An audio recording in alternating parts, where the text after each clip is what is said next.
The dinner party at Hartwell Manor was going perfectly, until the Duke of Ravensmere dropped his fork. It was not the food. The pheasant was excellent. The wine was French and expensive, and Lord Hartwell had made sure everyone at the table knew it.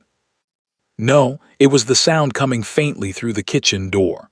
A voice, young, soft, tired, singing a French lullaby over the clatter of pots. The Duke went very still. He had heard that lullaby only once in his life, 20 years ago, sung by a woman who, according to everyone who knew her, had no children at all. And in that moment, in the warm candlelight of Lord Hartwell's dining room, the Duke of Ravensmere asked himself a question that would tear that house apart. Who is singing in the kitchen? 6 hours earlier, Margit had been awake before the sun. She was always awake before the sun. That was the first rule of her life. The scullery fire had to be lit, the water hauled, the bread started, all before the grand family upstairs opened their eyes. Margit was 22 years old, and she had lived at Hartwell Manor for as long as she could remember, not as a daughter of the house, not even as a proper servant with wages and a half-day off. She was something less than that, something without a name. The other servants called her the cook's girl. The family, on the rare occasions they spoke of her at all, called her the charity case. She slept on a straw mat by the kitchen hearth. She owned 2 dresses, both gray, both patched so many times that the original cloth was only a rumor. And she ate what was left when everyone else, family, guests, footmen, even the stable boys had eaten first. Scraps, crusts, the fat trimmed off the meat, the porridge burnt to the bottom of the pot. For years, Margit had told herself it didn't matter. Food was food. But there were nights, lying by the dying fire with her stomach aching, when she wondered what she had done, what terrible thing she must have done as a baby to deserve so little. "You did nothing, child," Mrs. Bramble would say whenever Margit dared to ask. "Nothing at all, now hush." Mrs. Bramble, the cook, a wide, iron-haired woman with forearms like a blacksmith and a voice that could stop a footman at 40 paces. She was the closest thing to a mother Margit had ever known. It was Mrs. Bramble who had fed her secretly when she was small, a stolen egg here, a heel of good bread there. Mrs. Bramble who had taught her letters by scratching them in the flour dust. Mrs. Bramble who had sat up with her through fevers that no one upstairs ever asked about. And it was Mrs. Bramble who had given her the one strange rule that governed her entire life. Never speak French where anyone can hear you. Margit didn't know why she knew French. She simply always had the way she knew how to breathe. The words lived in her like a second heartbeat. When she was alone, scrubbing pots in the empty scullery, whole sentences would rise up in her, elegant and old-fashioned, and she never knew where they came from. Once as a child she had asked, "Mrs. Bramble who taught me French." The cook had gone pale, actually pale. This woman who had once chased a rat out of the pantry with her bare hands and gripped Margit by both shoulders. "No one taught you. You don't know it. Do you understand me, girl? If anyone in this house ever hears French come out of your mouth, they will send you away to a place far worse than this one, and I will not be able to save you." Margit had been 7 years old. She had never forgotten the fear in Mrs. Bramble's eyes. So she kept the rule. For 15 years she kept it. Until tonight. Tonight the house was in an uproar. The Duke of Ravensmere himself was coming to dinner, the richest man in the county, perhaps in 3 counties, a man so far above the Hartwells that Lady Hartwell had changed her gown 4 times before sunset. Every servant had been worked half to death. Margit had hauled water, plucked birds, scrubbed floors, and polished silver she would never be permitted to touch again. And as always, before the guests arrived, came the second rule of her life. Lady Hartwell swept into the kitchen, looked at Margit the way one looks at a stain on the carpet, and said what she always said. "Keep that asterisk out of sight. If any guest so much as glimpses her, Mrs. Bramble, you will both regret it." So Margit stayed in the scullery, behind the kitchen, behind the world. Dish after dish went up. Course after course came back down. She scraped the plates of the fine people upstairs and set aside, without even thinking about it anymore, the largest scraps for her own supper. By midnight her hands were raw, her back was screaming, and her mind was floating somewhere far away, the way it did when she was too tired to guard herself. And that was when it happened. A pot in her hand, steam rising, her eyes half closed. And a melody, rising out of her like a memory that belonged to someone else, soft words in perfect French. A lullaby about a little bird flying home across the sea. She didn't even realize she was singing.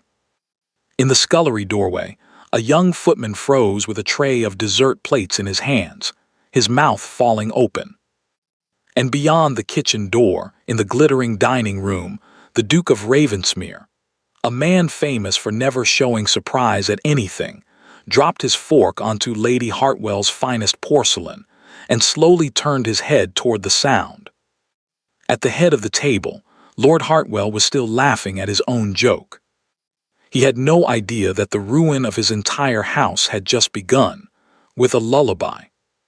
The dining room had gone on as if nothing had happened. Lady Hartwell was describing, at great length, the difficulty of finding good lace since the war.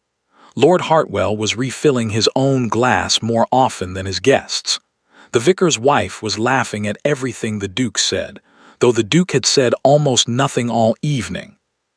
That was his way.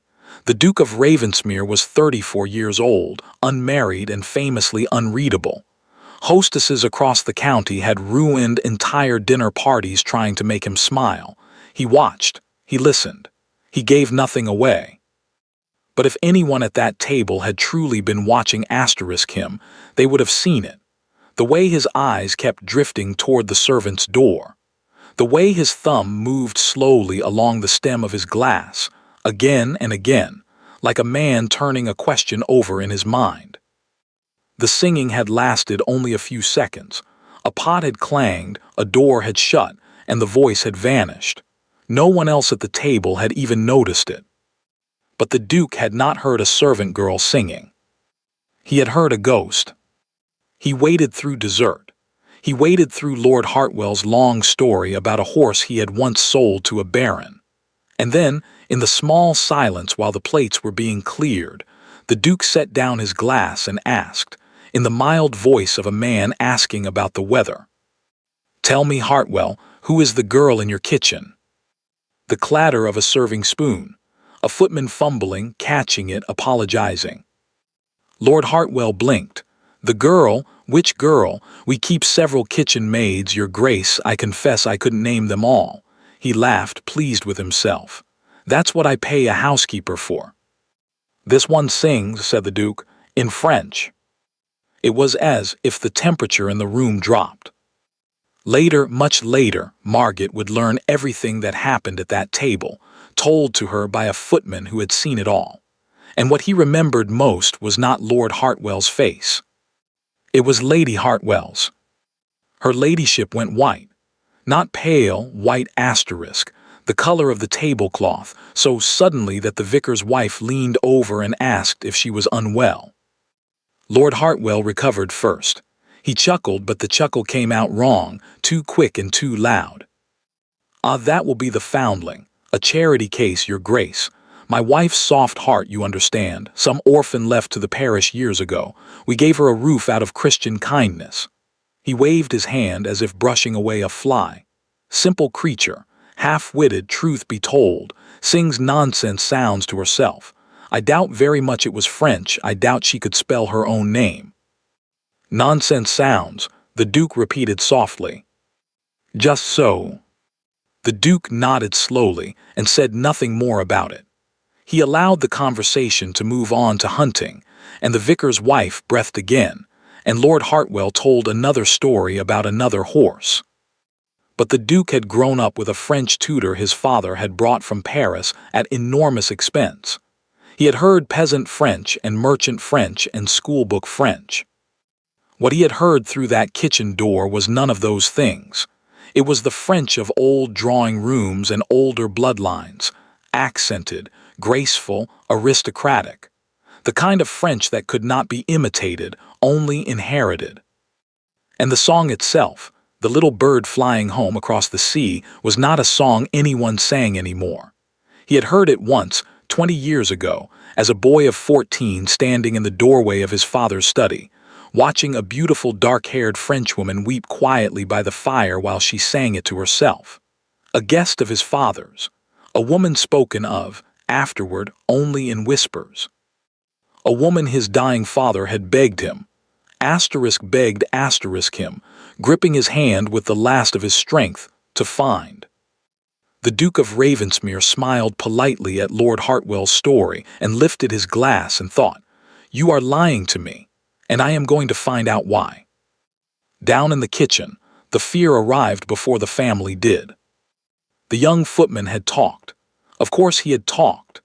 By the time the last guest's carriage rolled away down the drive, every servant at Hartwell Manor knew that the strange, silent girl from the scullery had been singing in French, and that the Duke himself had asked about her. Margaret stood by the hearth, still holding a dish rag, as the whispers moved around her like smoke. "I didn't mean to," she said quietly. "I didn't even know I was." "Hush," Mrs. Bramble's face was gray. She looked suddenly 10 years older. "Hush, child, maybe it will pass. Maybe they'll." The kitchen door slammed open. It was not Lady Hartwell.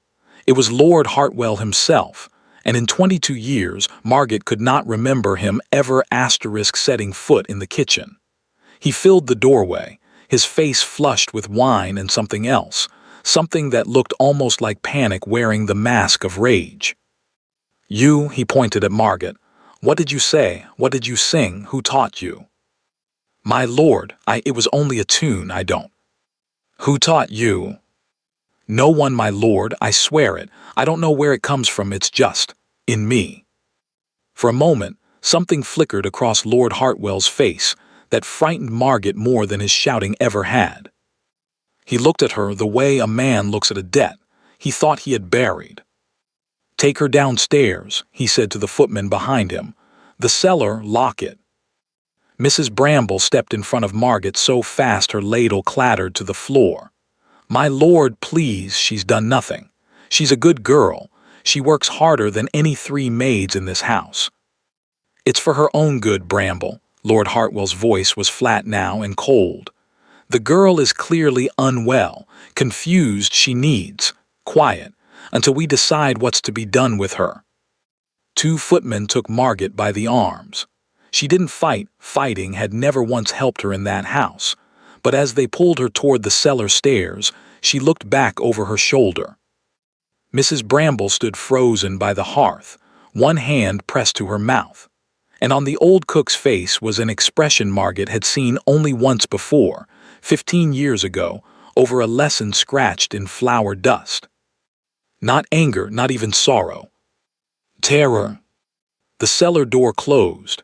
The key turned, and Margaret sat down in the darkness among the wine racks and the winter apples, hugging her knees, asking the darkness the question she had asked her whole life. What am I? What did I do? She did not know that 4 miles away, in a carriage rolling through the night toward Ravensmere Castle, a duke was staring out the window asking almost the same question. "Who are you, girl? And why does a kitchen maid at Hartwell Manor have Vivienne de Rosso's voice?" Margaret spent 2 days in the cellar.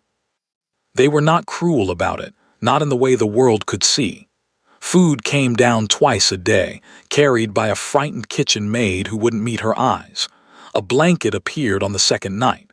But the key always turned again, and the darkness always came back. Strangely, it was Mrs. Bramble's absence that frightened her most.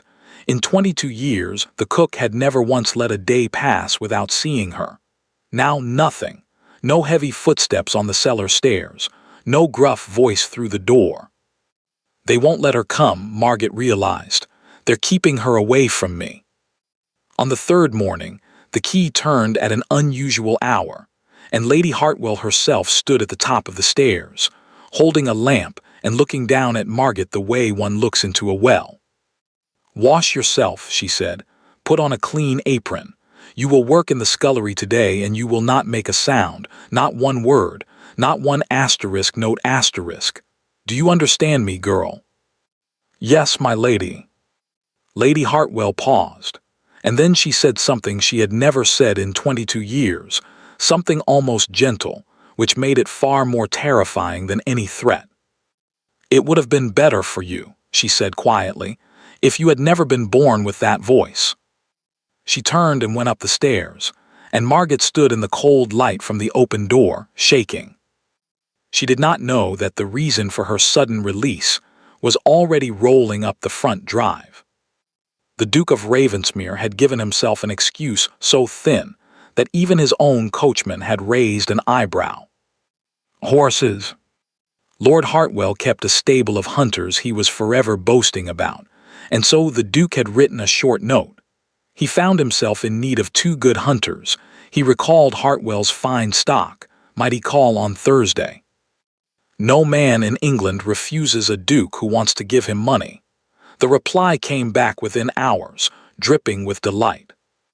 And so, on Thursday morning, the Duke walked the stable yard at Hartwell Manor, nodding at horses he had no intention of buying, while Lord Hartwell talked and talked and talked. "And this bay, your grace, sired by a stallion my late brother purchased in Ireland, jumps like a cat, I assure you," said the Duke. He bought the bay. He bought a grey mare as well, paying too much for both without bargaining, which put Lord Hartwell in such a fine mood that he grew careless. That was what the Duke had been waiting for. "I wonder," the Duke said as they walked back toward the house, "if I might trouble you for something to drink," and he glanced at the sky, mild as milk. "Perhaps I'll take a turn through the gardens first. Alone, if you'll forgive me. I think better on my feet." "Of course, your grace, of course. My gardens are your gardens." Lord Hartwell hurried inside to shout at servants about refreshments, and the Duke of Ravensmere turned, quite deliberately, down the path that led not to the rose garden, but around the east wing, past the woodpile, toward the kitchen yard. He found her at the pump. A thin girl in a patched gray dress, sleeves rolled to the elbow, hauling water with the mechanical motion of someone who has done it 10,000 times. There were bruises on her wrists, the shape of fingers. Her face was pale from days without sunlight. But it was not the bruises that stopped the Duke where he stood. It was her eyes. Dark, wide-set, with a particular tilt at the corners.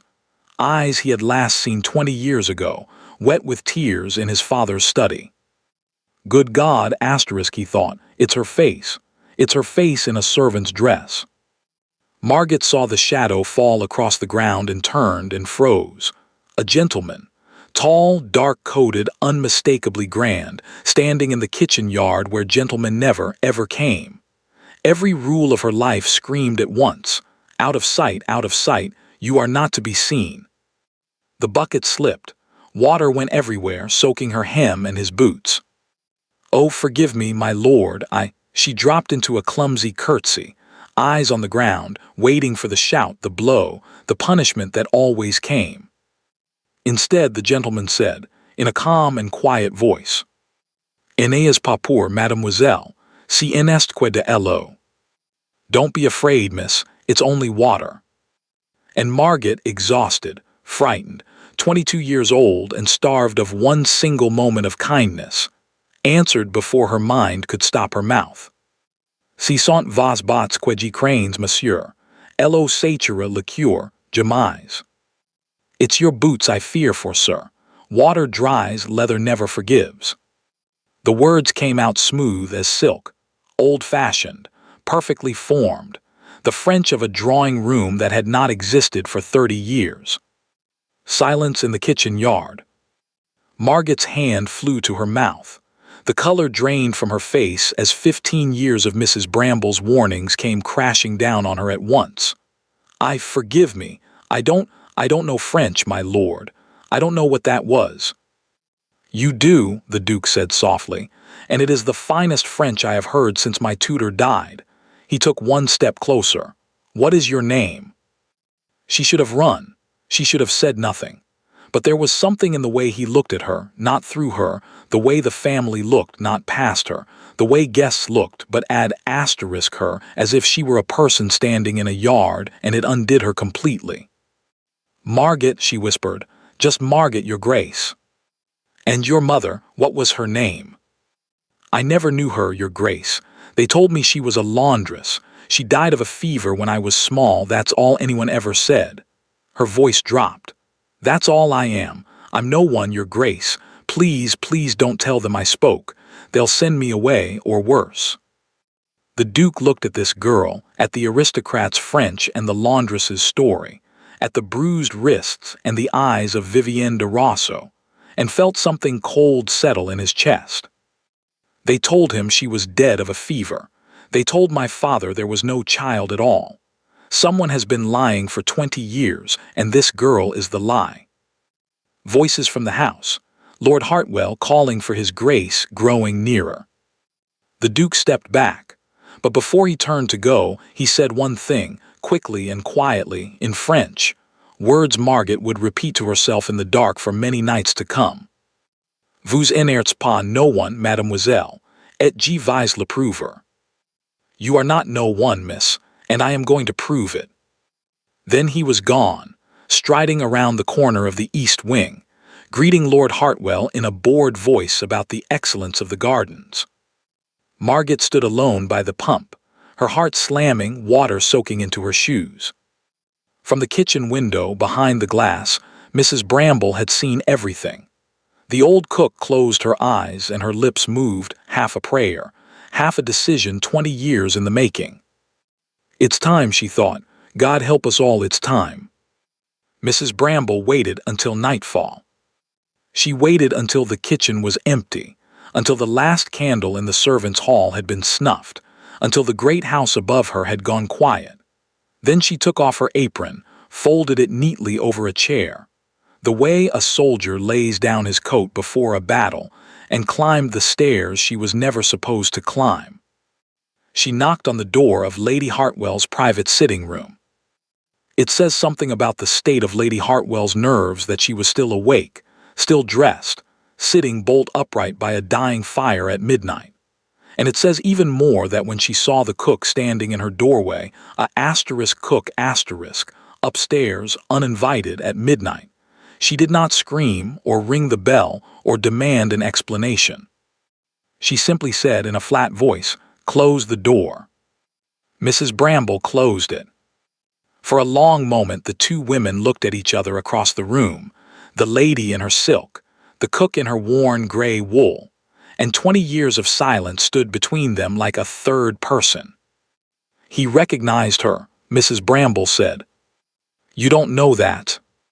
"I've got eyes, my lady. I saw him in the kitchen yard today. I saw his face when she spoke." The old cook's hands were shaking, but her voice held. "That man didn't stumble into the kitchen yard by accident. Dukes don't buy horses they don't need and wander past woodpiles. He came for her asterisk. It's over, my lady. Whatever this has been, it's over." "Lower your voice." "I've lowered my voice for 20 years. It came out as a fierce whisper, which was somehow louder than a shout. I've held my tongue since the night they carried that baby through the kitchen door. I asked no questions, just as I was paid to ask none. You hired a cook who spoke no French, didn't you? I always wondered why that mattered so much. Took me years to work it out." Lady Hartwell rose from her chair. In the firelight, her face looked carved from wax. "You forget yourself, Bramble." "No, my lady. For the first time in 20 years I remember myself." Mrs. Bramble took a breath. "I'm not asking you to confess anything.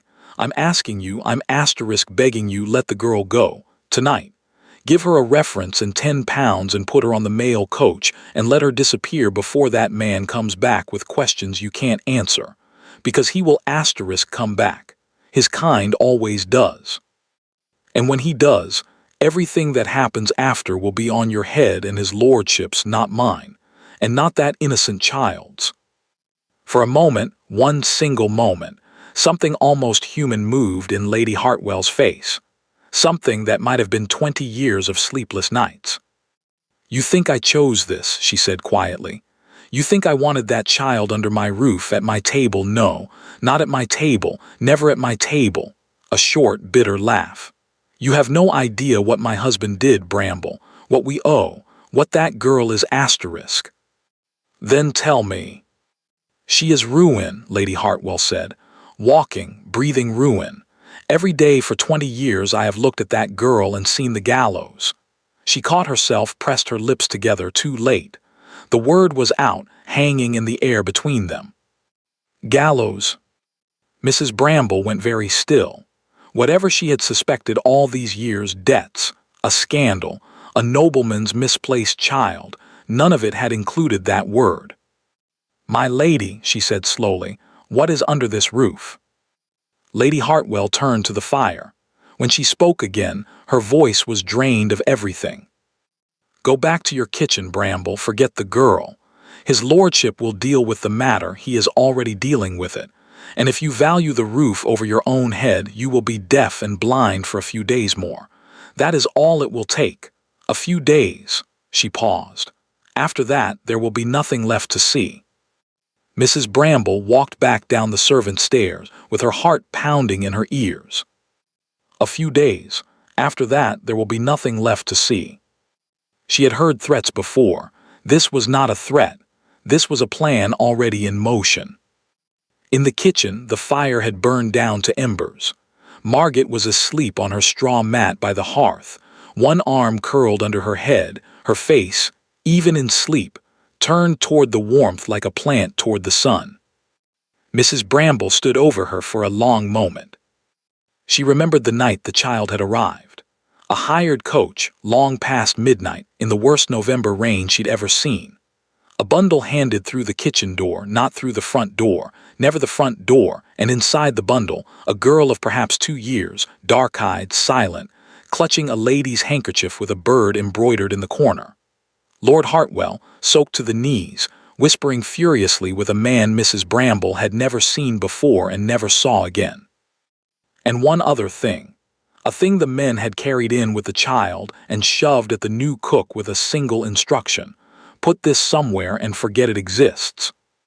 She had been hired only 6 days before, a widow, plain, unlettered in anything but English, desperate for a place. She hadn't dared to ask. She had simply obeyed. But she hadn't forgotten. Mrs. Bramble took the candle stub, went into the larder and shut the door behind her. She moved the flour barrel, heavier every year, or perhaps she was just older, and knelt down on the cold stone with a grunt. Third flagstone from the wall. Her fingers found the worn edge they had found only twice in 20 years. The stone lifted. There, wrapped in oilcloth, gray with dust, exactly where it had waited out the girl's whole life, lay a small writing box of dark polished wood. A lady's box. On its lid, inlaid in brass, was a crest, a bird in flight over 3 stars. And beneath the crest, engraved in flowing letters, 2 words in a language Mrs. Bramble had spent 20 years pretending not to recognize. "Vi de Rosso." The old cook knelt on the larder floor with the box in her hands, listening to the sleeping house above her, the house that planned to make a girl disappear in asterisk a few days, and made her choice. "Right then," she whispered to the dark. "You want deaf and blind, my lady. You should have picked a stupider cook." She did not open the box. It was locked, and it had never been hers to open. But she knew now exactly whose hands it belonged in, and 4 miles away, behind the walls of Ravensmere Castle, that man was very likely still awake. The only question was whether there was still time. Mrs. Bramble never got her chance. Her plan had been simple.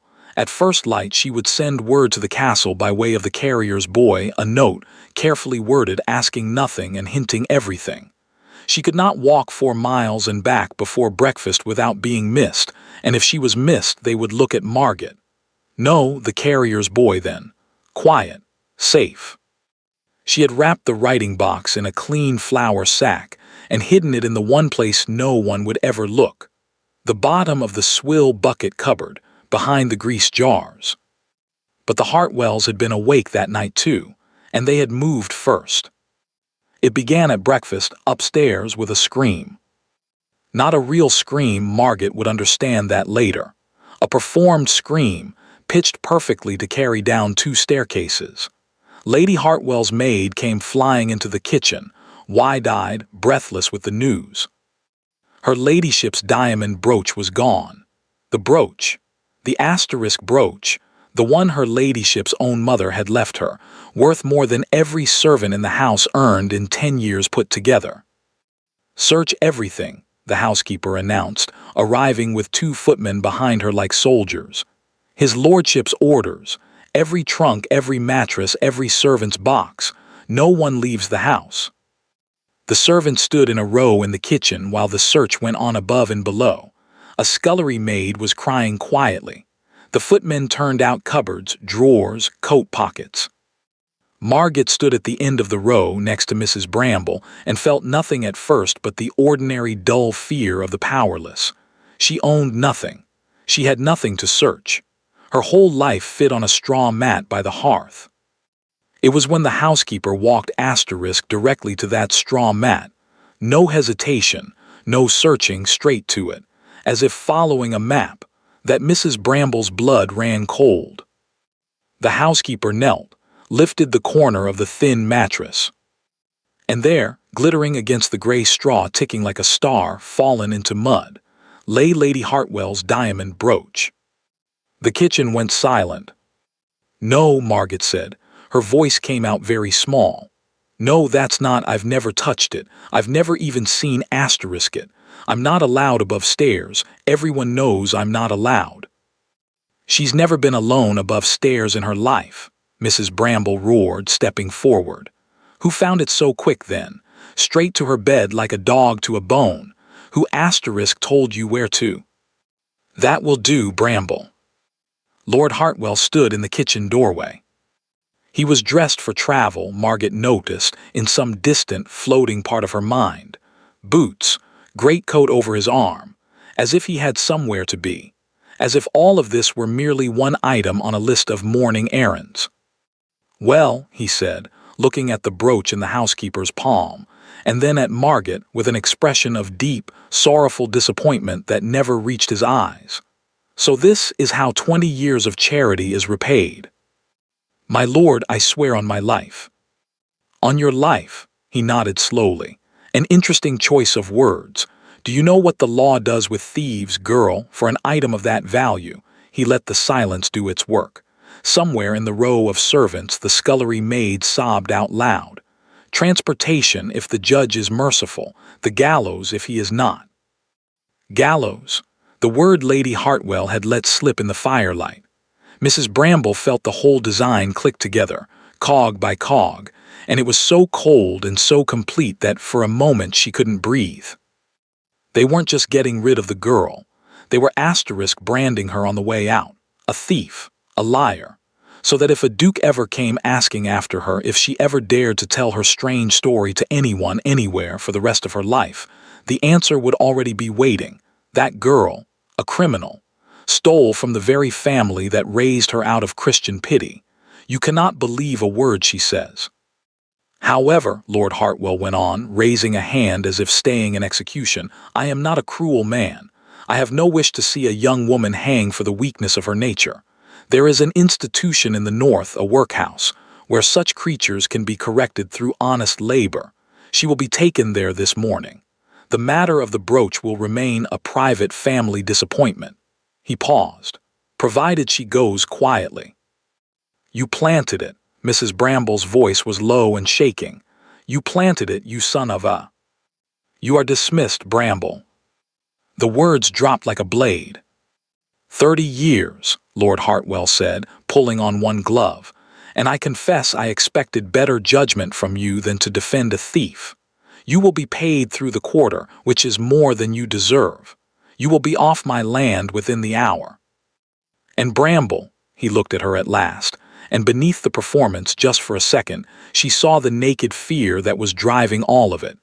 If one word of this morning's unpleasantness travels beyond these walls, I will remember, quite suddenly, that the search of the kitchen was never finished. Do we understand one another? The box.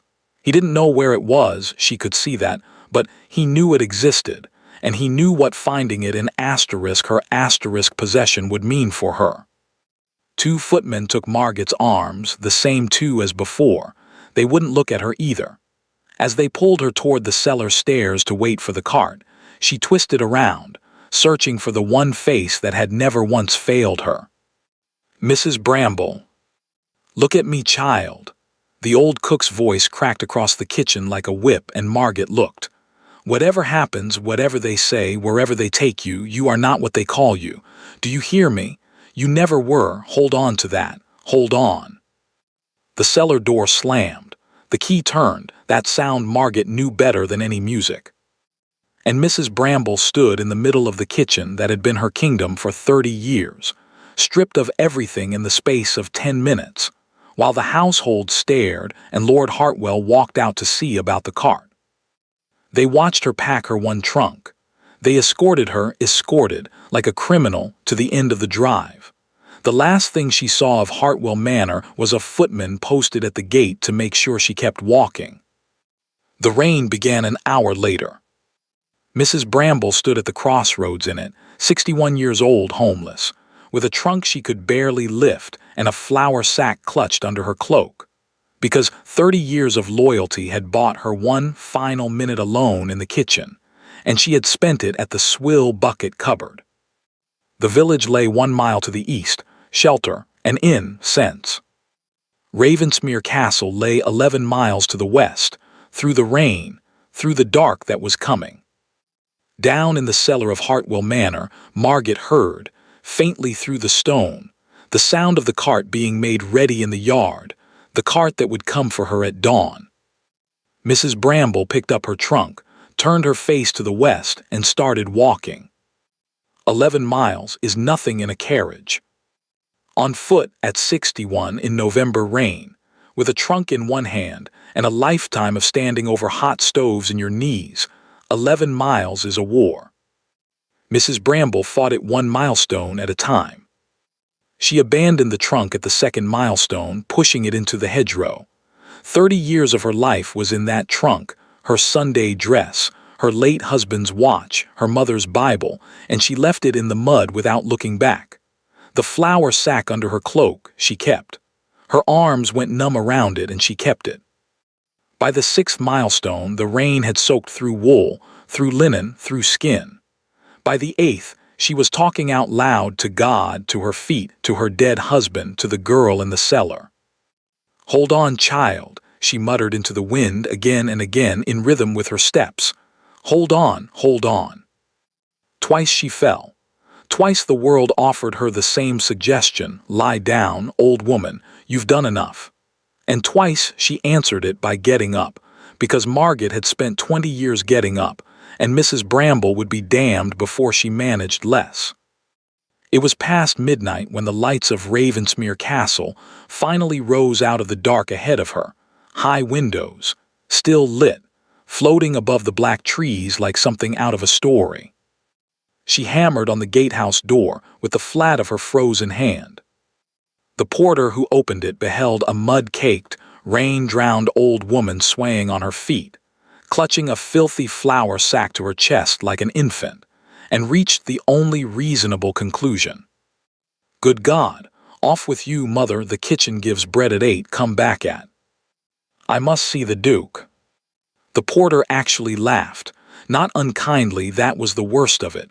"The Duke, at 1 in the morning, shall I wake the king as well?" He began to close the door.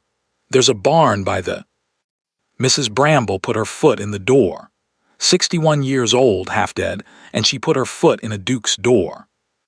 "You tell him," she said, and her voice came out of her chest like something dragged over gravel. "You tell his grace there is a woman at his gate who knows why his father died searching for Vivienne de Rosso." The porter stopped. He didn't know the name, but he had been in service long enough to know the asterisk sound of a name that mattered, and he knew, as every servant at Ravensmere knew that the old Duke had died a haunted man, whispering to the end about a promise unkept. "Wait here," he said. He was gone 11 minutes. Mrs. Bramble counted them by her own heartbeats, leaning against the gatehouse wall, holding the sack. Then footsteps, many footsteps fast. The great door swung wide, spilling light into the rain, and there, in his shirt-sleeves, no coat, no ceremony, stood the Duke of Ravensmere himself. He looked at the ruined old woman on his doorstep. "You're the cook," he said, "from Hartwell." He'd seen her, of course he'd seen her that day in the kitchen yard, the face at the window. He stepped out into the rain in his shirt-sleeves. "Where is the girl?" And Mrs. Bramble, who had held herself together for 11 miles, felt her knees finally buckle. But she got the words out first, the ones she had rehearsed with every step. "They're taking her at dawn, Your Grace. A cart going north. They've called her a thief. They planted her ladyship's brooch under her bed with their own hands. It's murder by paperwork, that's what it is. And this," she pushed the flour sack at him with the last of her strength, "this came with her the night they brought her. 20 years under my larder floor. It was never mine to open. I think it was always yours to find." The Duke pulled the sodden sacking away. Dark polished wood, a brass crest, a bird in flight over 3 stars, and 2 engraved words that struck him like a blow because he had seen that crest before, on a handkerchief his father had kept locked in a desk drawer until the day he died. "V de Rosso." For a moment, the Duke of Ravensmere stood absolutely still in the rain. Then he turned to the doorway, and the household learned that their unreadable, unshakable master had a voice they had never heard before. "Wake the stables. My horse, not the carriage, the asterisk horse asterisk. Now, dry clothes and a fire and a doctor for this woman, she is my guest, and if she wants the moon, fetch it." He was already moving. "And send a rider to my solicitor in the town. Tell him to be standing on his doorstep at first light with everything he has on the Hartwell family, everything going back 25 years. "Your Grace," the porter ventured, "it's 1 in the morning, dawn's not for 5 hours yet, surely the carriage." "They move at dawn," the Duke said, swinging up into the saddle in the rain, the writing box bound to him under his greatcoat. "So I move now." Dawn came grey and mean over Hartwell Manor. They brought Margaret up from the cellar with her wrists tied asterisk, as if she were dangerous, as if she had ever in her life been dangerous to anything, and put her in the back of a covered cart that smelled of old straw and other people's misery. A hired man she'd never seen sat up front. The housekeeper watched from the steps. No one else came out at all. 22 years. And her leaving weighed less than a delivery of coal. "Where are we going?" Margaret asked as the cart lurched into motion. "North," the hired man said and spat. That was all. The manor slid away behind the hedgerows, the only world she had ever known, the kitchen, the hearth, the straw mat, gone between one bend in the road and the next. Margaret found, to her own dull surprise, that she did not cry. Perhaps there was a bottom to tears, and she had reached it. "You are not what they call you," Mrs. Bramble had said. "You never were." She held on to that. It was the only thing they'd let her take. The Duke had ridden through the last of the night like a man pursued rather than pursuing. He reached the lane to Hartwell Manor just past dawn, his horse blown and steaming, and pulled up at the crossroads a half-mile from the gates. 2 roads. The North Road, through the village, the honest way north, the way anyone would go. And the old drove road, east over the heath, longer, rougher, forgotten. The way you'd go if you didn't want to be seen. Fresh cart tracks marked the mud at the mouth of the North Road, plain as handwriting. "North," the Duke breathed. "Of course," he said, "workhouse," said north. And he turned his exhausted horse onto the North Road and drove it hard, through the village, past the church, 2 miles, 3, scanning every bend for a covered cart. The road ahead lay empty to the horizon. He didn't understand it, a loaded cart. Half an hour's start at most. He should have run it down long since. until he crested the last hill and saw the north road stretching bare and innocent all the way to the moors, and the truth turned over in his stomach like ice. The tracks at the crossroads had been fresh, too fresh, too plain, an empty cart sent north at first light for exactly this purpose. Lord Hartwell had known someone might follow. The Duke wheeled his staggering horse around on the empty road, and for the first time in his adult life, the man famous for never showing anything threw back his head and shouted at the sky. One word, raw, useless. No.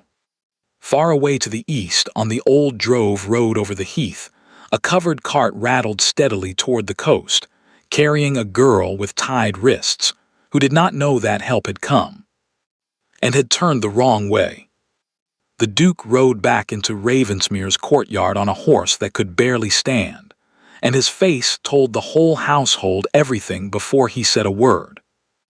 Mrs. Bramble was waiting in the hall. They had dried her, wrapped her, put hot brandy in her. She had refused the bed. She had refused it in such terms that the housekeeper had simply brought her a chair instead, and there she sat, facing the door, upright as a church tower. You didn't find her. The tracks went north. The road was empty. The Duke stripped off his gloves, and Mrs. Bramble noticed his hands weren't quite steady. He sent an empty cart up the north road as a false trail and took her another way. He planned for me. He's been planning for 20 years. I've been planning since Thursday. Then we've lost her. No, the word came out flat and hard. A man doesn't build a false trail unless the real one leads somewhere he can't explain. Wherever she's truly going, it's worse than a workhouse, which means somewhere off the books, which means paid men, papers, arrangements. Arrangements leave marks. My solicitor is already digging. He looked at the old woman in the chair. But there is one thing in this house that may tell us faster than any solicitor. The writing box sat on the library table where he had ordered it placed, still dark with rain. A locksmith had been pulled from his bed in the town and stood by nervously with his tools. But when the Duke examined the small brass lock, he raised a hand and was still for a moment.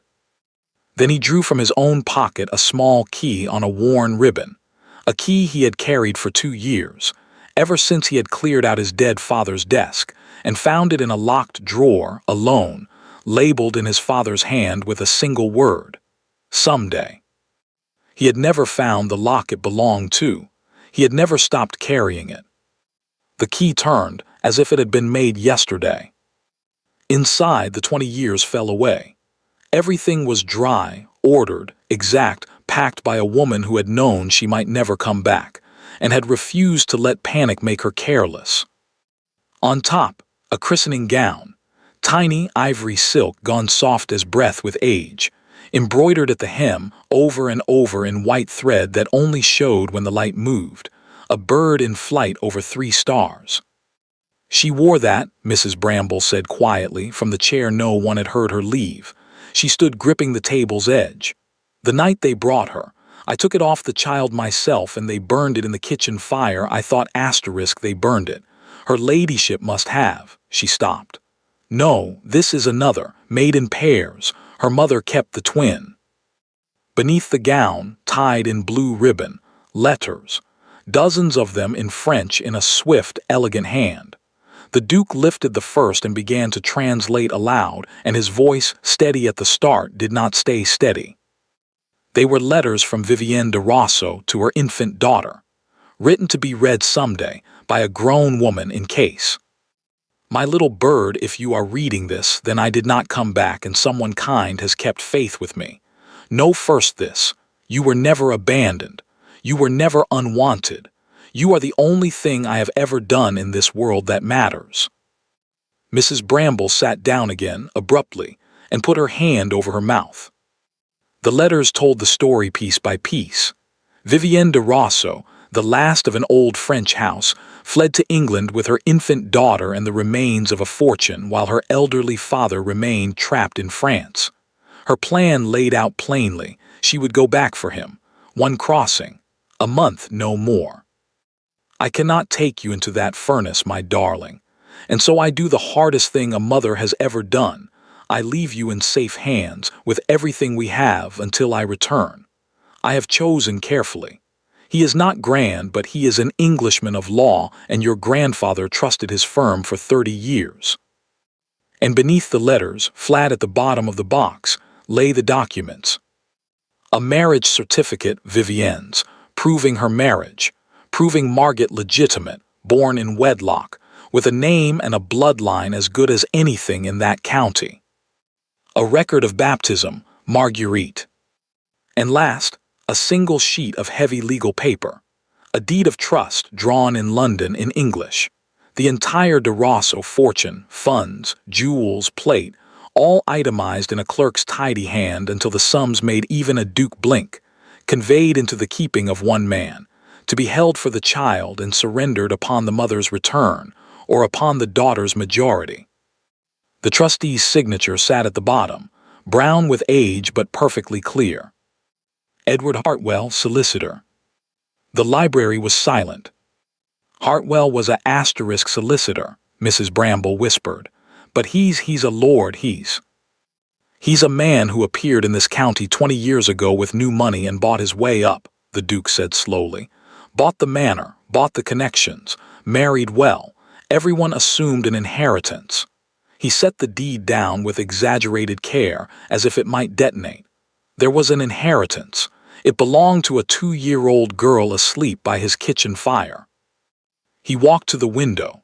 Outside, the gray morning lay over the land, and somewhere under it, a cart was carrying the rightful owner of everything Edward Hartwell possessed. He couldn't kill her, the Duke said, working it through aloud. 20 years ago, some scrap of law clerk caution stayed his hand. A child's death asks questions. A child's * body is evidence. But a nameless kitchen girl who never learns to read, never leaves the grounds, never speaks to a soul above stairs. He turned around. He didn't keep her out of mercy, Mrs. Bramble. He kept her where he could watch her. She wasn't a charity case. She was the * evidence. And he fed his evidence on scraps for 20 years while he dined off her mother's silver. Mrs. Bramble's knuckles were white in her lap. And the mother, Vivienne, she never came back for. She stopped, because the Duke's face had changed, and she remembered at the same moment he did, what the box could not tell them and what the Hartwells might, that this story still had a piece missing, and the missing piece was a woman. My father searched for her for years, the Duke said quietly. She had been a guest in his house. He'd sworn her some promise none of us ever knew the shape of. He died with her name in his mouth and a key in his desk. He knew about this box, Mrs. Bramble. She must have written to him, told him it existed, and he could never find it because who searches a * larder floor? A knock, the doors opened. The Duke's steward, mud to the waist, a paper in his hand and a writer still gasping in the hall behind him. Your Grace, from your solicitor. You said everything on the Hartwells 25 years back. The steward swallowed. He started with the money. 3 weeks ago, Lord Hartwell made a payment through a shipping agent in the port town, passage and indenture papers for a female servant unnamed. He held out the sheet. The ship is the * Meridian *, Your Grace, bound for the colonies. When does she sail? The steward's silence was its own answer. When? 3 days, Your Grace. The Duke of Ravensmere looked down at the deed of trust, at the tidy, patient, 20-year-old signature of the man who had stolen a child's whole world, and then complained about the cost of feeding her, and Mrs. Bramble, watching his face, thought, Lord help Edward Hartwell. Nothing in that cart is as dangerous as what's standing in this library. Saddle fresh horses, the Duke said. We ride for the coast. The cart traveled for 2 days, and the man driving it was called Grigsby. Margaret learned his name not because he offered it, but because he talked to his horse. He talked to the horse a great deal, in fact, complaints about the road, the weather, his knees, his pay, and to Margaret he said almost nothing at all. She had stopped asking where they were going after the first day. The answer was always the same, north.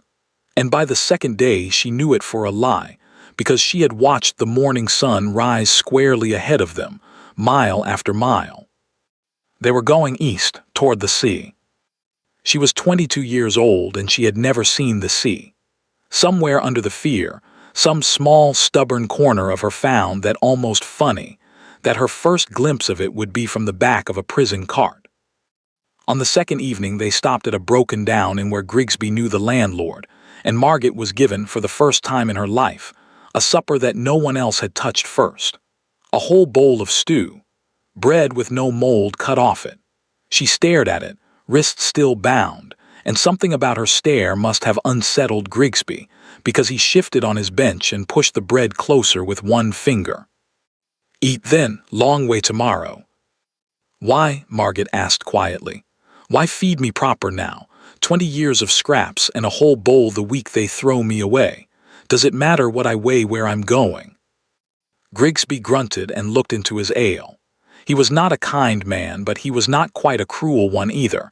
He was something more common than both. A man who did unpleasant work and told himself stories so he could sleep. "You'll want your strength," he said. "Ship's food is worse."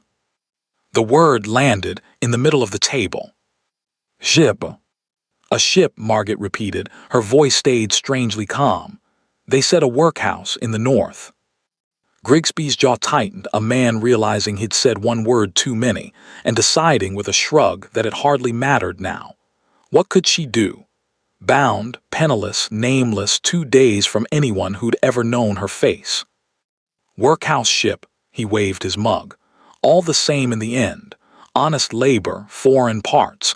7 years and you're free as a bird, that's what the papers say." He didn't meet her eyes when he said it.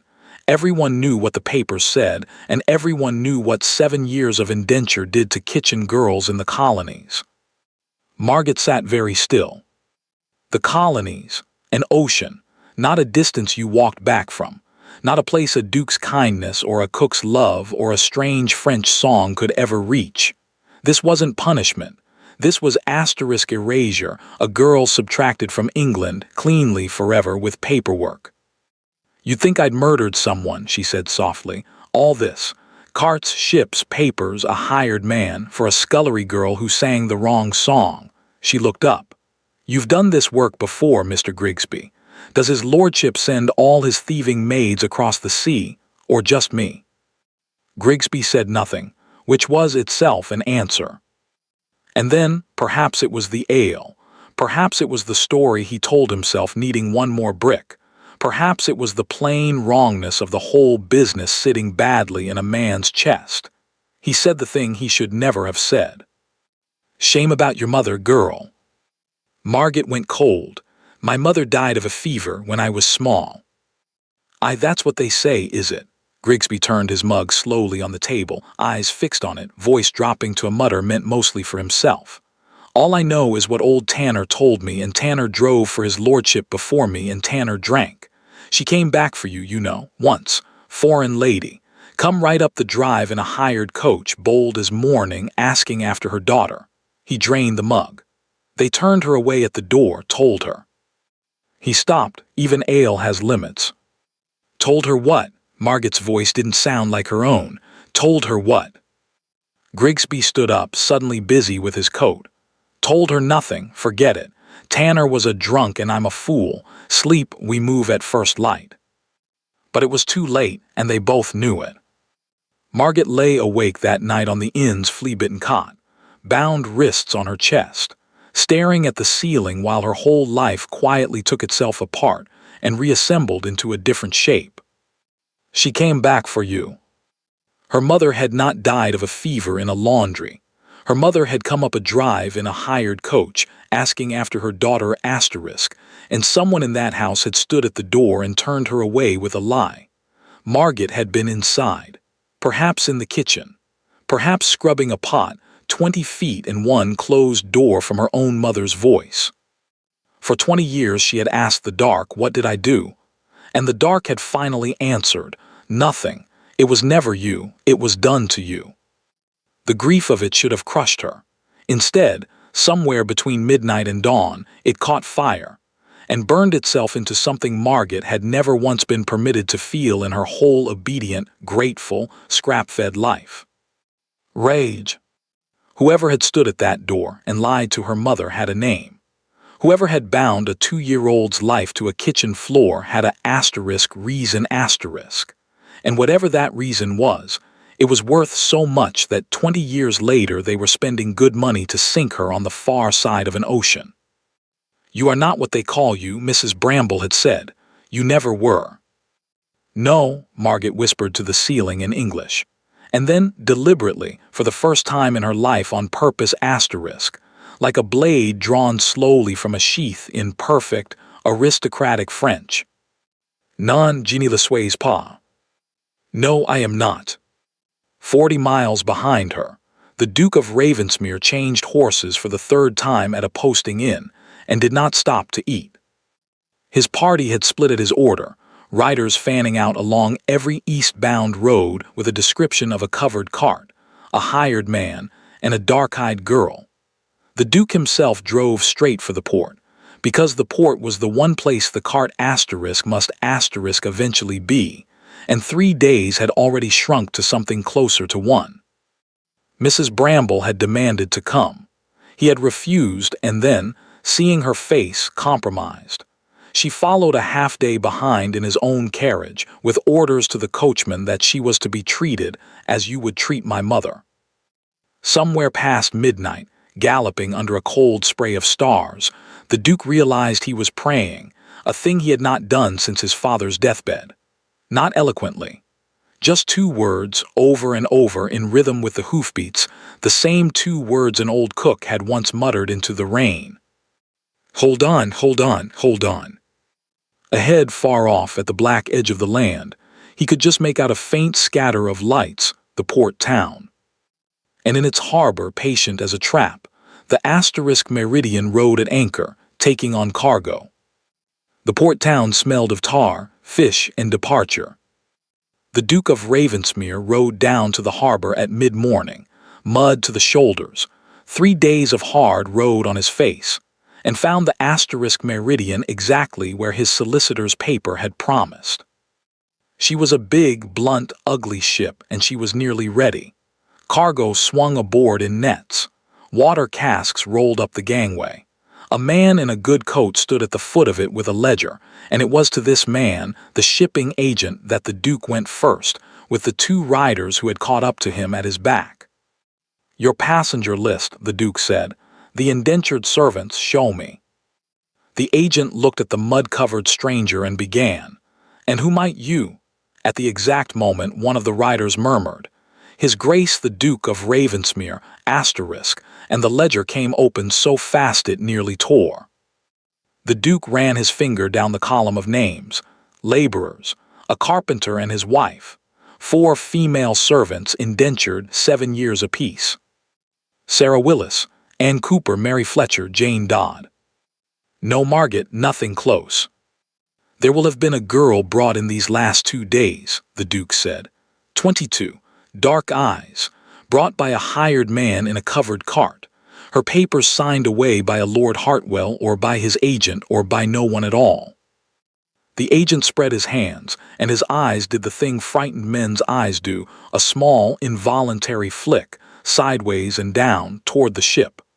Your Grace, every soul on that list boarded under the name their papers carry. If the papers say Jane Dodd, then Jane Dodd she is. The law asks no more of me. Under the name their papers carry. Of course. You did not erase a girl and then write her true name in a ledger.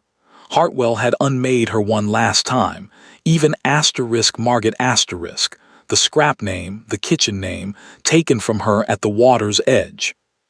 Then I'll see them, the Duke said. All 4 women on deck now. Your Grace, the master won't. The master, said the Duke, may explain his objections to the magistrate whom I dined with last spring or to me now. He may choose. It took half an hour of shouting, ladder climbing, and the ship's master turning purple. And at the end of it, 4 women stood blinking in the gray light on the Meridian S deck. None of them was Margit. Sarah Willis was 50 if she was a day. Ann Cooper was fair-haired. Mary Fletcher and Jane Dodd were sisters from the town, indentured together, holding hands. 4 ordinary, frightened women and not one dark-eyed girl who spoke perfect French. The Duke stood on the deck while the harbor went about its business around him, and felt, for the first time in 3 days, the ground give way beneath his certainty. Wrong ship, a second vessel, papers moved, plans changed. Had Hartwell outthought him again? Was there another port, another? Your Grace, the shipping agent, anxious to be helpful now, anxious to be done. If the girl's not aboard, she's not aboard. The manifest is the manifest. Perhaps your information. My information, the Duke said quietly, cost an old woman 11 miles in the rain. But he turned toward the gangway all the same, because there was nothing left on this deck but strangers, and every hour spent here was an hour the real trail went cold. He was 3 steps from the rail when the wind shifted. Just a small shift, enough to carry sound up out of the ship instead of away from her. The groan of timbers, water slapping the hull, the mutter of the harbor. And underneath it all, faint, rising through the boards of the deck from somewhere deep in the hold. So soft that any man not listening for it his whole life would have walked straight past it, a voice. Singing. A little bird flying home across the sea. The Duke of Ravensmere stopped as if struck. 20 years fell away. He was 14 again, standing in his father's study doorway. Then he turned from the gangway and was moving before any man on that deck understood what was happening, past the master, past the agent, to the hatch. Open it. Your Grace, that's cargo stowage, there's no passengers. Open it. They opened it, and down among the crates and casks and darkness, in a partitioned corner never meant for daylight, sat a girl with bound wrists and a bruised face, dressed in gray, who looked up into the sudden square of sky with eyes he'd have known among 10,000. She had not been put aboard as an indentured servant at all. Servants have papers, and papers can be checked. She had been stowed as asterisk freight, signed for, paid for, and consigned like a barrel of anything to disappear. Mademoiselle, the Duke said, and his voice cracked on the word. Margit stared up at the impossible sight of him, the man from the kitchen yard, mud-covered, wild-eyed, framed in daylight at the top of the ladder, and said the only thing her stunned mind could find in French in a whisper. Vous êtes venu. You came. They brought her up into the light, and that was when the trouble arrived. 3 men came down the dock at a fast walk, hard-faced men in plain clothes, the kind of men who exist in every port for hire, and at their head, hurrying, sweating despite the cold, Lord Hartwell's own steward, who had ridden ahead precisely against this moment, with money in his coat and instructions in his pocket. That woman is contracted cargo, the steward called out loud for the whole dock to hear. Bound over lawfully she goes with the ship, stand away from her. The hired men spread out across the dock between the asterisk meridian and the town. Sailors stopped work to watch. The Duke's 2 riders closed up at his shoulders, hands drifting toward their whips, and for a long, swaying moment the whole harbor balanced on the edge of blood. Margit felt it, felt the Duke's arm go rigid under her bound hands, felt the dock hold its breath. 3 men, plus the ship's crew, against 3 travel-worn riders. If it came to fists and cudgels, it would be ugly, and it might yet be lost. And then the Duke of Ravensmere did the thing nobody on that dock expected. He let go of his whip. He stepped asterisk forward away from his men, out into the open, unarmed, and he raised his voice.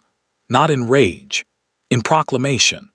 The voice of 200 years of men accustomed to being heard, pitched to carry to every sailor, every clerk, every fishwife, and above all to the harbor master, who was at that moment hurrying down the quay to see about the commotion.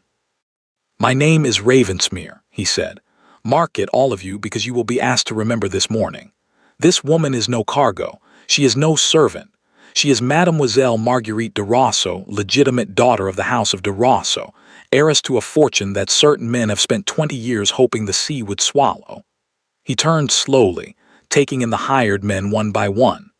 Her documents of birth and inheritance sit in my strongbox at Ravensmere and copies with my solicitor. So understand your position, every man here. Lay one hand on her and you are not handling freight. You are kidnapping an aristocrat before 40 witnesses, and I will see every man who touches her, every man who paid the men who touch her, answer for it at the assizes. Now, he extended his hand, palm open, into the silence. Who among you is being paid enough for that? Nobody moved. The hired men looked at each other. They had been paid to bundle a nameless kitchen thief onto a ship, dirty work, but cheap and safe. The words heiress *, witnesses, and assizes were not in the price. One by one, without a signal, they stepped backward, and the steward, abandoned in the middle of the dock with his master's money in his coat, went the color of old suet. The harbor master pushed through the crowd. What's all this? Whose woman is? Mine to protect, the Duke said, by a promise made before she could walk.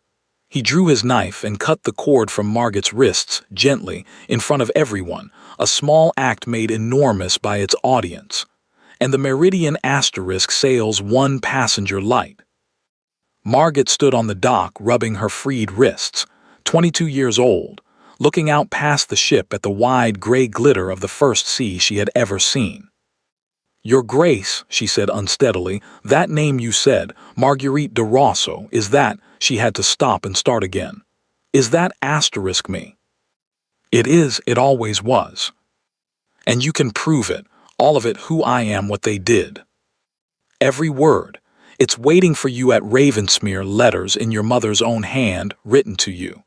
He hesitated, then offered it plainly because she had earned plainness. There is grief in that box, mademoiselle, as well as a fortune. Some of what you'll learn will break your heart. Margot looked back west, inland, toward the roads that led to Hartwell Manor, to a locked cellar, to a straw mat by a hearth, to 20 years of scraps. My heart's been breaking for 20 years, Your Grace, she said. It's time it broke * open instead. She lifted her chin. Take me back. I want to walk through their front door. 2 weeks later, a carriage came up the drive of Hartwell Manor. Not a hired coach, not a cart. A carriage with a ducal crest on its door, drawn by 4 matched greys flanked by riders, and behind it, a second, plainer carriage carrying a London solicitor, a magistrate's clerk, and a locked strongbox. The Hartwells had known for 13 days that it was coming. That was part of the punishment, though no one had designed it that way. 13 days of silence, of the Duke's name in every mouth in the county, of servants giving notice one by one like a house shedding its slates before a storm. Lord Hartwell had written 3 letters to Ravensmere. None had been answered. He had considered flight. Margot would learn this later, had actually stood in his study one midnight with a valise open on the desk. But flight was confession, and some last gambler's instinct in him still believed the thing could be talked around, managed, * settled, the way everything in his life had always been settled, quietly with paper. He was waiting on the front steps when the carriage stopped. Lady Hartwell stood beside him, gray-faced, dressed as if for church. The footman opened the carriage door. The Duke of Ravensmere stepped down first, and then turned and offered his hand. And out of the carriage, onto the gravel of Hartwell Manor, stepped a young woman the household did not recognize for a full 3 seconds.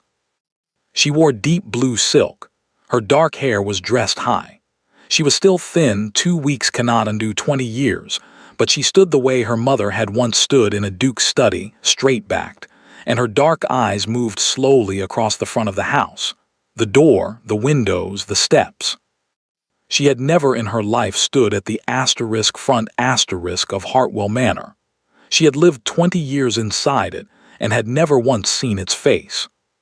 Smaller than I expected, said Mademoiselle Marguerite de Rosso quietly, and walked up the steps of the house that had been bought with her inheritance. Lord Hartwell had prepared a speech.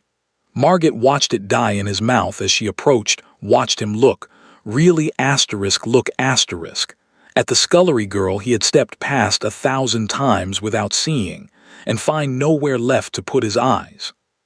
"Your Grace," he began, "Mademoiselle, there has been a series of grave misunderstandings which I am eager to—" "You will not speak to her," the Duke said. "It was not loud, it did not need to be. You have had 20 years of speaking, today you will listen, inside."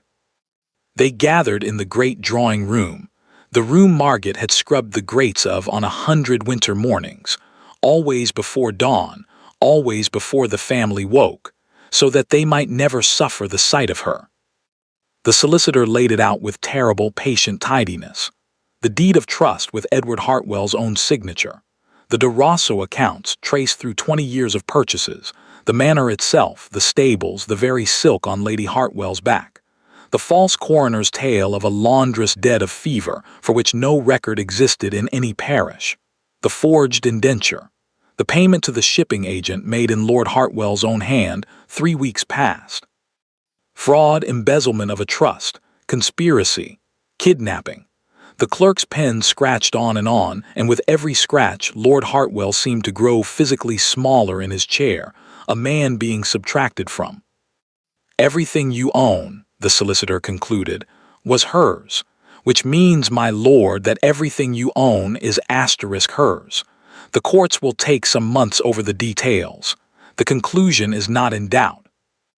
"There were debts," Lord Hartwell said hoarsely.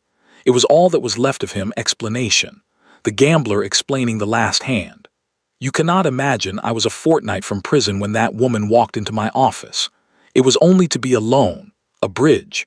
I meant to restore every penny, I swear before God, and then France, then years passed, and the sums grew, and there was no way back that did not end on the gallows, and a man protects his family." "By feeding a child scraps," Margit said. Her voice stopped the room. It was the first time she had spoken since the steps. She rose and walked slowly across the drawing room, past the marble mantel she had polished, over the carpet she had beaten in the yard each spring, and stood before the man who had owned every hour of her life. "I used to make lists," she said, "at night by the hearth, lists of what I might have done.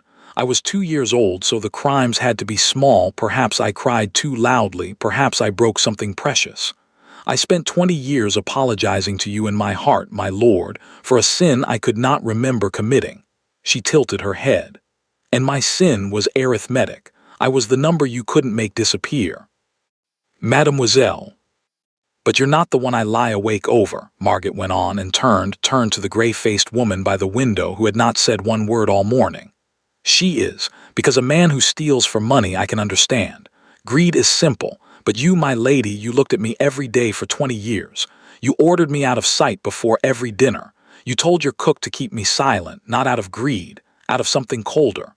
Margit took one step closer. "There is a piece missing, and I think you have carried it alone all this time, and I think it is heavy asterisk. My mother came to this house once. A man on the road told me. She came up this drive in a hired coach, asking after her daughter, and someone turned her away at that door." The silence in the drawing room had weight. "Who spoke to her?" Margit asked softly. "And what were the words?" Lady Hartwell's composure had survived the solicitor, the deed, the ruin of her whole world. It did not survive the question. She groped behind her for the window seat and sat down abruptly, and when she spoke, her voice came from somewhere 20 years deep. "I did," she said. "I spoke to her. Edward was in London. It was I who. She came in October. You were 6 years old. You were in the kitchen garden. I could see you from the landing window while I stood at the door. 30 feet. You were pulling carrots." A sound came out of her that was not quite a laugh and not quite a sob. She was so beautiful. Worn thin, half ruined by what she'd survived in France years. It had taken her years to get free and get back, but beautiful. And I stood in my stolen house in my stolen gown. And I knew that if she saw you, if she took one step past me, we were dead. Both of us. The rope. "So you told her?" "I told her the child was dead." Lady Hartwell said it to the floor. Fever, I said, 3 winters past. I said we had buried her kindly in the parish yard at our own expense out of charity. Her hands twisted in her lap. She asked to see the grave. God help me, I had an answer ready even for that. Edward had prepared it years before, a little stone with no name. He thought of asterisk everything, but she didn't go to it. She simply stood there. I have seen grief, mademoiselle. I have buried my own parents. I have never seen a human face do what hers did. She thanked me. She thanked me for my charity to her daughter and got back into the coach. Margaret stood very still, 30 feet, a landing window, carrots in the kitchen garden. She had been asterisk outside in October air, close enough that a raised voice would have carried. We had word the following spring, Lady Hartwell finished, barely audible, through the solicitor who had handled arrangements. She died in France that winter. They said her lungs, but I knew. I have known for 16 years exactly what she died of, and I have sat in this room every day since, and some mornings I could hear you singing in the kitchen her songs in her voice, and it was like the house itself was. She stopped. She pressed the back of her hand to her mouth. You asked what I felt when I looked at you. Not hatred, child. Never hatred, haunting. You were the ghost of the worst thing I ever did, and you lit my fires every morning. No one spoke for a long time. Margaret had thought, for 2 weeks she had thought, that when this moment came she would rage. She had rehearsed rage on the road. But standing in that drawing room, looking at the ruin of these 2 people, the shrunken gambler, the haunted woman, she found the rage had already burned through and left something stranger behind. A grief so large it had no room in it for anything smaller. Her mother had crossed a burning country twice, had survived what killed nearly everyone she loved, had stood 30 feet away and been murdered, as surely as by any blade, by a sentence spoken on a doorstep. The magistrate will decide what the law takes from you, Margaret said finally, and her voice was steady in a way that frightened the Hartwells more than shouting. The house, the money, your liberty, that is arithmetic, and arithmetic was always your God, let it judge you. But I will take one thing myself before I leave this room. She looked at Lady Hartwell. You will write it down, everything. That October day, word for word, what she wore, what she asked, how her voice sounded. Every detail you have hoarded for 16 years. Because you are the last living person who spoke with my mother, and you owe me her final hour. That is your debt to me, my lady. The rest is only money. Lady Hartwell looked up at the kitchen girl in blue silk, and perhaps the first honest act of her married life bowed her head. Every word, she whispered. Every word, I swear it. Margaret did not stay to watch the magistrate's men. She walked out through the front door, out asterisk, this time. The direction mattered, and down the steps, and across the gravel. And she did not stop until she reached the low wall of the kitchen garden, where the last of the winter carrots stood in their frost-blackened rows. The Duke followed at a distance, and waited, and after a while came to stand beside her at the wall. My father made her a promise, he said quietly. It was time. He had been carrying it since the library. I pieced it together from his letters these past 2 weeks. She came to him that same autumn after this house, after the lie. She was sailing back to France to settle her affairs. She no longer believed she had anything to stay for. But some part of her doubted, mademoiselle. Some part of her never fully believed you were in that grave. Mothers don't, I think. So she told my father everything. The trust, Hartwell's name, the writing box, the key. And she asked him, if I am wrong to leave, if there was ever a child of mine alive in England, find her, protect her. He looked down at his hands on the wall. He searched for years. Hartwell had buried the trail too well. There was nothing to connect a French heiress to a scullery child, and my father died believing he had failed her. He gave me the key with almost his last breath and could not even tell me what it opened. I have carried it for 2 years without understanding it. He paused. Then I dropped a fork at a dinner party. Margaret laughed, a small, cracked, astonished laugh, the first in weeks, and wiped her eyes with the heel of her hand like the kitchen girl she had been. So your father searched for me, and you finished it. No, said the Duke. A cook finished it, 11 miles in the rain. I merely rode fast at the end." He turned to face her, and the famously unreadable man was suddenly, visibly, readable and terrified. "Mademoiselle de Rosso, Marguerite, you are about to become one of the wealthiest women in this county, with a name older than mine and the whole world newly open to you, and any man who speaks now will rightly be suspected of speaking to the fortune. I know it. I have argued myself out of this a dozen times on the road." He took a breath. "But I watched you in a kitchen yard with bruises on your wrists, apologizing for spilled water, and I thought even then, before the box, before the name, there is the finest lady I have ever met. So I will say it plainly and once, and you may do with it what you wish. I am asking for your hand, not the heiress's, yours, the girl who feared for my boots." Margaret looked at him for a long moment. This man who had crossed a county in the rain for a scullery maid, who had won her back with a name instead of a sword, who had waited 2 weeks and said nothing until her own battles were fought. "Your Grace," she said, "I have spent my whole life eating what was left over, being what was left over." Her chin came up and her mother's eyes were bright. "I find I am done with scraps. If I take your hand, it will not be as a rescue. It will be as an equal or not at all." "Mademoiselle," said the Duke of Ravensmere, "I would not dare offer less." And there, at the wall of the kitchen garden, where a 6-year-old had once pulled carrots 30 feet from her mother's breaking heart, Marguerite de Rosso gave her answer, in the language that had saved her life, the language that was her inheritance, the language of a lullaby about a little bird flying home. "Alors oui," she said, "de tout mon cœur oui." "Then yes, with all my heart, yes." 1 year later, Ravensmere Castle was giving its first grand dinner under its new duchess, and half the county had schemed for months to be invited. They came full of curiosity, of course. Everyone knew the story by now, everyone in 3 counties knew it, and most of them had improved it in the telling. The kitchen girl who turned out to be an heiress, the lullaby through the dinner party door, the old cook who walked 11 miles in the rain, the Hartwells stripped by the courts of house, fortune, and name, the manor sold, his lordship awaiting the assizes, her ladyship living on the charity of a cousin in the north who reminded her of it daily.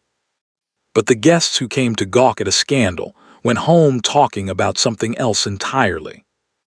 They talked about the Duchess herself, how she greeted every guest in flawless English and every French émigré in flawless French, how she seemed to know the name of every footman who served the soup, how the famously unreadable Duke of Ravensmere watched his wife across the table all evening with an expression his neighbors had never seen on him and could only describe, inadequately, as *undone*. And one guest, the vicar's wife who noticed things, talked about the strangest detail of all. She had taken a wrong turn looking for the retiring room and passed the door to the kitchen stairs, and through it had drifted the smell of the very same pheasant, the very same wine sauce, being served at that moment in the dining room above. Curious, she had asked her maid about it later, and the maid had confirmed it wide-eyed. It was a standing order at Ravensmere, the first order the new Duchess had ever given her household, written in her own hand and posted in the kitchen where every servant could see it.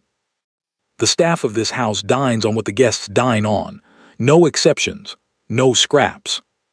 There was more the vicar's wife didn't see. She didn't see the snug stone cottage at the edge of the park, with roses waiting for spring and a fire always lit, where a retired cook named Mrs. Bramble lived like a dowager and complained magnificently about having nothing to do.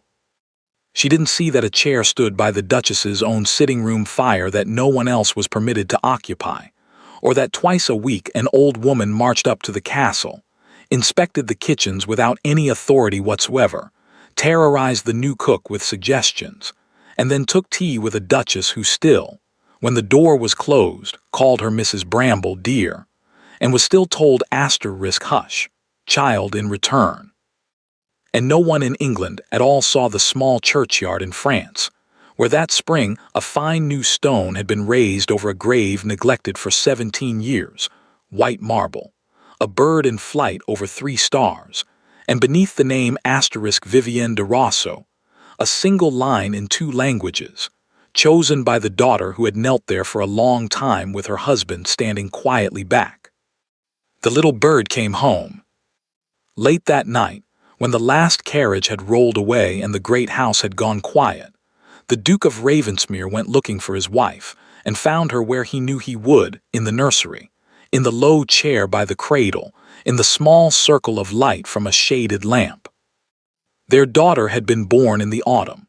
She had her father's stubborn chin and her mother's dark, wide-set eyes, the de Rosso eyes, arrived safe in their third generation, and she had been named before she was born, before she was even hoped for, in a promise her parents had made at a graveside in France.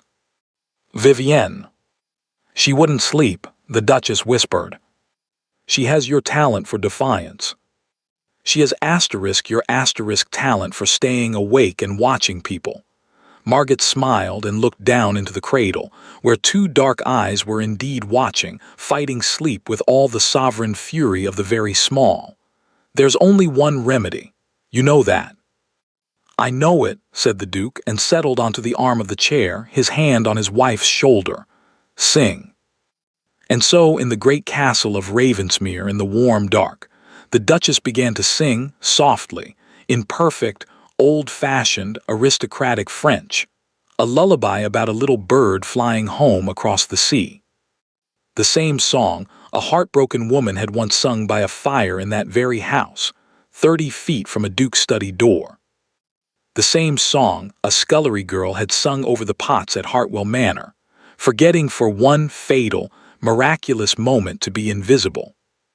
It had crossed an ocean of grief to arrive in this room. It had been a mother's love, a hidden key, a cook's secret, a dying man's promise, and the single dropped fork that brought down a house of thieves. And now it was only what it had always been meant to be, a song for a sleeping child, sung in safety, in a home no one could ever take away. The small dark eyes surrendered at last. Margaret sat listening to her daughter breathe, in the house where every fire was warm and every door was open to her, and thought of a girl on a straw mat who had once asked the dark what she had done to deserve so little, and of how the answer had come, in the end, not from the dark at all, but from everyone who had loved her. A cook, a mother, a duke, and a song. Below stairs, the kitchen was banked and quiet, the larders full, the staff long since gone to their beds, every one of them on the same supper the county's finest had praised at the Duchess's table. No one in that house would ever eat scraps again. Thank you for listening to the story all the way to the end. Please tell us which city you're watching from and what the story made you feel. Don't forget to subscribe so you won't miss new stories.